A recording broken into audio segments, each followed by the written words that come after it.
¿Qué tal? ¿Cómo estáis? Vamos a hablar hoy de 7 detalles de tu unidad didáctica, de tus situaciones de aprendizaje que marcarán la diferencia. Estoy seguro que el 70-80% de opositores no lo van a hacer tan específico. Así que estoy seguro que este vídeo te va a aportar y te va a dar ese plus de especificidad que buscamos. Antes de seguir, simplemente en unos poquitos minutos te quería enseñar mi curso por dentro, ya que hoy es el último día a este precio, mañana sube de precio.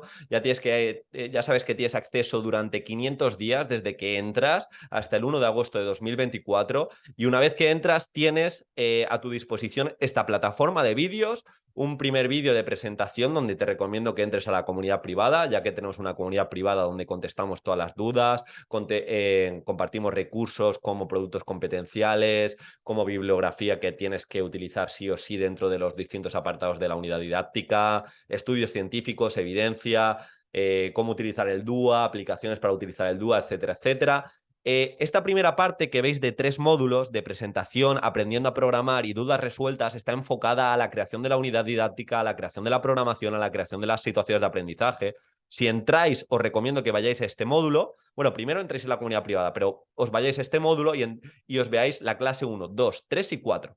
Porque ahí vais a ver la unidad didáctica en directo que creo, cómo lo hago, que de una manera tremendamente coherente, enlazo sesiones, criterios, enlazo todo el entramado curricular, explico cómo evalúo competencias, etcétera, etcétera. Y también en esta clase, que es de 4 horas, bueno, podéis ver los apartados que queráis, pero voy punto por punto hasta desde la gente que quizá no sabe nada de programar hasta que la gente que sabe un poquito más, pues también doy esos elementos diferenciadores. Clase 2, aparte de tratar cómo vender y presentar cada uno de los puntos a nivel de documento, pues os traigo el aprendizaje cooperativo, cómo llevarlo a cabo en vuestras unidades didácticas. En la clase 3 hablamos de inteligencia artificial y os traigo multitud de ejemplos de cómo enfocarnos y cómo llevar a cabo el aprendizaje servicio, que es una de las mejores metodologías para llevar a cabo esas situaciones de aprendizaje. Y en la clase 4, que es la última que hicimos de aprendizaje basado en proyectos. Esta nueva semana, de hecho, toda la gente que entre pues podrá venir a la clase en directo, aunque se queda todo grabado. Vamos a hacer una clase,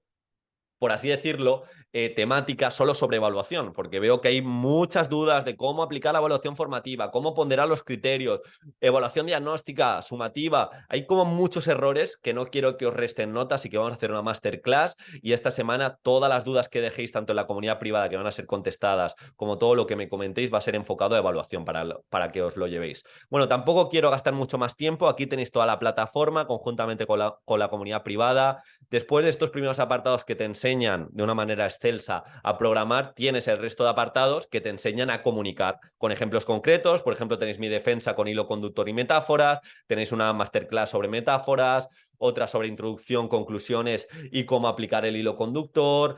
Bueno, tenéis multitud de ejemplos y multitud de propuestas. Le echáis un vistazo, también tenéis en el comentario fijado todo el curso por dentro. No voy a dar más la brasa, hoy último día, me encantaría verte dentro y me encantaría verte esta semana interactuando e implicándote. Y dicho esto, que ya sabes dónde encontrarme, cualquier tipo de duda lo mismo, Diego@preparador Edufis. Vamos a empezar con el propio vídeo, con 7 detalles de tu unidad didáctica que marcan la diferencia. Primero, bibliografía muy específica. ¿Vas a utilizar una página web para llevar a cabo tu metodología activa? Y esto me lo preguntaba una opositora. No, no, no. Vas a utilizar en concreto un artículo. Un artículo que apoye tu metodología. ¿Vas a utilizar un libro? No, no, no, no. Vas a utilizar un capítulo. Es decir, si yo voy a coger, por ejemplo, el libro de evaluación formativa para sustentar el punto de evaluación formativa de mi unidad didáctica, ¿por qué no nombras en concreto el capítulo que habla sobre autoevaluación y Mariana Morales va a ser el referente, o ese capítulo va a ser el referente de ese punto de evaluación formativa de tu unidad didáctica? En resumidas cuentas, que seas muy específico. No, me voy a basar en el Real Decreto. No, no, del Real Decreto cogeré los objetivos de etapa. Del decreto me voy a fijar en las orientaciones metodológicas y en concreto de este descriptor operativo. Que todo lo que muestres seas tremendamente específico porque eso te va a hacer sonar diferente. Estoy viendo muchos documentos de no me he basado a la hora de hacer esta programación o a la hora de utilizar metodologías activas en la página de Escuela con Cerebro. ¿Pero en qué? Si esa página es enorme y extensa. Cuanto más concreto, mejor. Segundo detalle que te va a diferenciar, llevar objetivos de aprendizaje muy medibles, muy digeribles, que incluso el alumnado lo entienda. Valorar la contribución de la ciencia a la sociedad y la labor de las personas dedicadas a ellas con independencia de su etnia, eso no es un objetivo específico. Pero, sin embargo, realizar un trabajo de investigación destacando la labor científica de una mujer del siglo XX y señalar 3 cuestiones que le preguntarías como entrevistador, tremendamente específico. Si tú concretas los objetivos, te van a ayudar a que tu alumnado conozca hacia dónde va. Te va a ayudar también a utilizar los instrumentos necesarios para analizar esos datos. Así que tremendamente importante que esos objetivos sean metodología o te bases para hacerlos en esa metodología SMART. Tercer detalle, documento que hagas, ya que te pide un documento normalmente la convocatoria de tu comunidad, que te acompañe y lo puedas utilizar de manera sencilla en la exposición. Por ejemplo, el punto de evaluación para clarificar qué instrumentos de evaluación utilizas, para qué criterios, cómo ponderas los criterios o qué actividades de evaluación llevas a cabo y están conectadas con los instrumentos pertinentes. A golpe de vista, hacerte pequeños anexos que puedas utilizar el día de la exposición y en el poco tiempo que tengas, conjuntamente con tu voz y conjuntamente con el documento, Diseño Universal para Aprendizaje, diferentes formas de acción y expresión, pues así el tribunal interactúe mejor contigo y lo entienda todo mucho mejor. Cuarto detalle, ser un mago, ser una maga del contexto y de las experiencias previas. No todos los opositores, no todos los docentes conectan bien sus distintas unidades didácticas. Me lo comentaba una compi dentro del curso, me decía, Diego, tengo 3 unidades de APS, 3 unidades de APP, 3 unidades de aprendizaje cooperativo. ¿Da igual el orden? Pues no, no da igual el orden. Si te quieres de verdad diferenciar desde la coherencia, el orden tiene que estar a merced de que haya cierta congruencia con los contenidos. Tú no puedes trabajar una autoevaluación compleja en el primer trimestre o quizá no puedes trabajar y empezar directamente con un aprendizaje servicio que requiera de aprendizaje basado en proyectos y requiera de ese aprendizaje cooperativo si ni siquiera se han sentado las bases de cohesión del grupo clase. O tú no puedes hacer de repente en la primera unidad un breakout o un skate room o estrategias complejas del aprendizaje cooperativo si no se han trabajado las simples.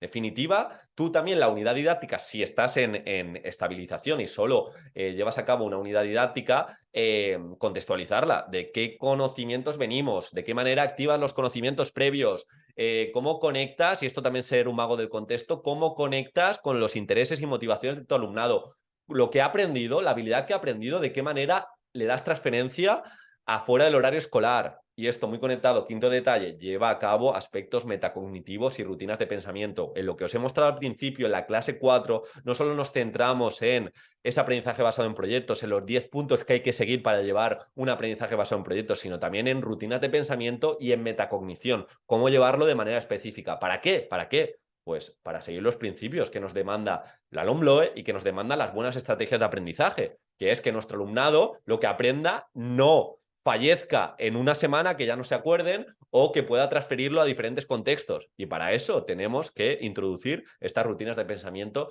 y esta metacognición. Sexto, no usar cosas por tendencia. Aquí no te estoy pidiendo ahora que uses más cosas, sino usar menos. ¿A qué me refiero?